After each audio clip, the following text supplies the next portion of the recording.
Bankerne har adgang til vores konti, til vores pengestrøm, til vores pengebeholdning. De kontrollerer vores økonomiske blodcirkulation. De har kniven på vores økonomiske strube. Loven og domstolene beskytter os ikke imod, at dette bliver misbrugt, og din bank ved, at du ikke kan sagsøge den, så længe den har adgang til alle dine likvider. Hvis du ikke kan skifte bank med meget kort varsel, kan du godt glemme alt om ret og retfærdighed. Din juridiske situation er håbløs. Du er retsløs. Ja, retsløs. Det kan ikke betale sig for dig, du lille og for et milliardforetagende ubetydelige kunde, at tage kampen op mod din gigantiske bankforbindelse.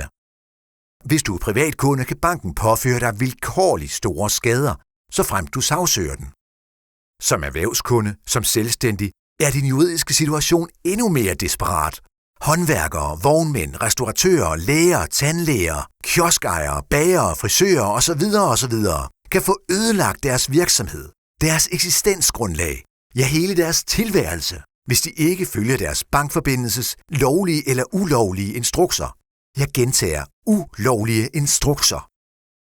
En retssag tager 2 eller 3 år, eller endnu længere. Sagsomkostningerne er typisk større end 200.000 kroner. Det kan slet ikke betale sig for dig at sagsøge din bank for 60.000 kroner eller for 160.000 kroner. Det er et særligt stort problem for os alle, at fiffige jurister har stillet den økonomiske logik på hovedet. Banker er selvfølgelig, sælgere.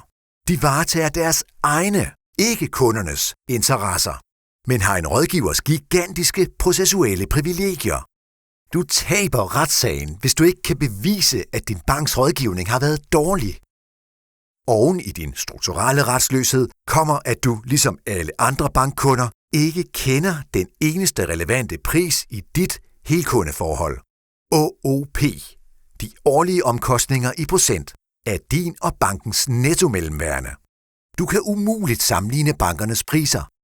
For uden at opkræve renter og gebyrer, tvinger bankerne dig, ligesom 100.000vis af andre bankkunder, til at indbetale vilkårligt meget til lavt forrentede lønkonti, budgetkonti, børneopsparingskonti, pensionsopsparingskonti osv. for at bevilge højt forrentede udlån. Du er tvunget til at yde bankerne modlån, og du er tvunget til at købe produkter, som du ikke har brug for, og eller produkter, som du kan få billigere hos alternative leverandører.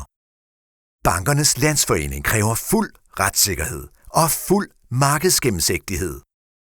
Download bankkundernes bankpakke. Støt vores samfundsnyttige arbejde. Du er ikke alene. Vi varetager også dine interesser.